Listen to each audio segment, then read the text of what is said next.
Machine భగీరథపై మంత్రి Seethakka video conference నిర్వహించారు. Machine Bhagiratha సిబ్బంది అప్రమత్తంగా ఉండాలని ఆమె సూచించారు.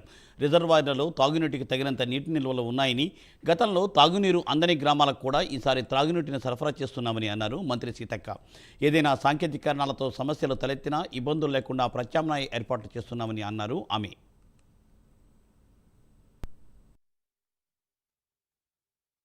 గారిని కోరడంతో కృపాకర్ రెడ్డి గారు ఎమర్జెన్సీగా ఈ యొక్క వీడియో కాన్ఫరెన్స్ని ఏర్పాటు చేయడం జరిగింది. ఈరోజు మరి చెప్పగానే లైన్లోకి వచ్చిన మీ అందరికీ హృదయపూర్వక ధన్యవాదాలు, నమస్కారాలు తెలియజేస్తా ఉన్నాము.